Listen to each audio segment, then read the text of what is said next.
How's it? So that was shoulders, Monday morning finished. So beginning of week 7 now of the split, feeling good, you know, going into it, feeling strong, happy, you know, positive mind. It's like you start the week off strong and it's almost a guarantee the rest of your week's gonna be good. Like, this is like pretty much what I've been thinking about a bit, and we'll get into it in a bit, but it's like the whole just starting your day right, having like a good day, and then kind of forcing yourself to consecutively have good days every day. And you kind of almost trick yourself into it, but whatever. We'll talk about that in a bit. Let's first go over the workout. So we did shoulders, which very nice. was shoulder, we did military press, seated military press, which I kind of shied away from for the last 2 shoulder days, purely because I kind of got a bit bored of it, and I did just dumbbell press instead. Excuse me. But it was nice getting back to military press now. I gave a 2-day break, and now we're back to it, and it feels like a completely new movement again. It's fun, it's enjoyable, you know. Sometimes if a movement's getting boring, just switch it up for literally 2 days and then go back to it, and you might find, at least in my case, that you feel refreshed and you feel renewed and ready to like crack it out. And also, it's not really boring, it's more, it gets repetitive, and no like movements in your mind should be boring, if you get what I mean. Like, you should kind of be happy with every movement because it's like something you can do. I don't know, it's at least the way I try to think about things, because otherwise you will get bored and you will like not want to do things. But if you kind of actively believe that everything you're doing is first of all because you want to, and it should be, it really should be, but regardless, you should be telling yourself that it's because you want to, because at the end of the day, it is because you want to have results, so you want to go to gym, you know. And then yeah, I forgot what the other point was, but whatever. So we did shoulder press, then we did rear delts. For rear delts, which I've said before, because they're kind of like a low point of mine. Speaking of, in the like posing section, absolute crazy rear delt pump. I haven't seen my rear delts like actually like make a nice circle. Like, my whole shoulder was looking pretty nice and circular, which is a nice change, you know. Not something I see very often, so I was very chuffed with that. And we did just like, I did an initial warm-up set, then I did 2 drop sets and just fried them. Rear delts with my growing mind muscle. Still early, sorry. With my growing mind muscle connection with rear delts, I'm able to actually fry them quite quickly. And I'm starting to think that maybe I need to start rethinking my mind muscle connection with all my muscles and just focus on them quite a bit more, because with rear delts, since I focus on that connection so much, I've realized I can fry them so much quicker because I'm really only focusing on my rear delt. And even like when the weight starts getting heavier, I've realized I can actually just adjust it. So like I just adjust my elbows even like tiny bits, just so when the weight is getting heavier, I'm not using my biceps or like my traps. I'm still only using my rear delts. And I kind of need to figure out how to do that with all my muscles.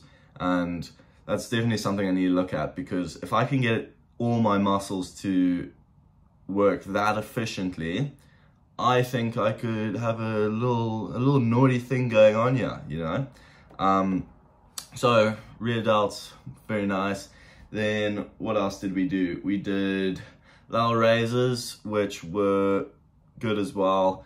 I don't know, I kind of, the lateral raises, you know, you need to spam them bad boys if you want to get a nice shoulder. So there's no point in kerfuffling around that one. I also did the single arm lateral raise, but you lean against a bench, purely so there's like minimum movement of any other muscle, because a lot of people seem to struggle with activating their front delt. No, is it their front delt? I don't know. Well, you know the one. When they're doing lateral raises, and I think that's because everyone kind of like sways. So first of all, go lighter weight. I can't even do heavy weight. To be fair, I'm not that big, so it kind of makes sense. But like, I use like 10 kilos. And then if I'm feeling like really feisty and I've had a big meal, I'll do like 15 on like a really good day, which is every day. So technically I should have been doing that today, yeah. But I've been lowering the weight because I kind of wanted to focus more on the muscle contraction rather than just getting it up, sort of thing. Because I feel like I get a better burn doing slower reps, hold, pause reps, rather than heavy, just flinging the weight around. Then, the posing was good. Found some nice lighting, which as per usual is incredibly rare in my gym. I'm quite looking forward to changing gyms. It'll most likely be at the end of May. I'll be back home, so I'll actually be in a different gym, and you'll be able to see my life back home, which will be pretty cool, and the sort of stuff I get up to there, which is exactly the same as here, except a different country, and I have a car, which is so sick. Yeah, but other than that, there's not really much else to be said in regards to the workout, which brings me onto what I was speaking about in the very beginning of the video, which is essentially every day is a good day. And that's something one of my very good friends once said to me, and ever since he did say it to me, I've tried to keep it in mind and active in my head. I forget how long ago it was. It was almost must be about 2 years ago now. That being said, obviously I've dipped in and out of, you know, keeping that phrase in my mind. But I think something that has been able to stick with me for that long has some pretty significant value to it. And you can kind of apply it to everything, because first of all, every day is a good day, because why are you going to dwell in the past and be like, oh, yesterday was so much better than today? Where's the benefit in that? Make today better than yesterday, and make tomorrow better than today, you know? Like, make every day better, and make every day a good day, because the only benefit, there's zero benefit from having a bad day. And your perception of good and bad is your perception, it's in your head. So why not choose to have, you know, a good day instead of a bad day? It's like, that it doesn't mean throw away your issues and ignore them and, you know, suppress things, but be conscious of the things you're doing and the emotions you're having, and like use them properly. Don't waste your life, you know, kind of enjoy everything, even the good and the bad aren't necessarily good and bad. That's getting a bit philosophical, so we'll shove that aside for a second. We won't go too deep into that. But then you take it a bit further, and it's like every month is a good month, every week is a good week, every year is a good year. And that's also something I never quite understood, is for some reason in my mind 2012 always pops up in my head. I don't know why, but everyone always says 2012 was the best year of their life. And I kind of look at that and I feel a bit sad, you know, like, why are you placing like this really high value on something in the past that you're never going to experience again, when you can be actively trying to make every year better?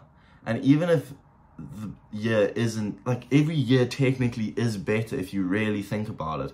It's just you're not appreciating the accomplishments and the values and the things you've done in your life.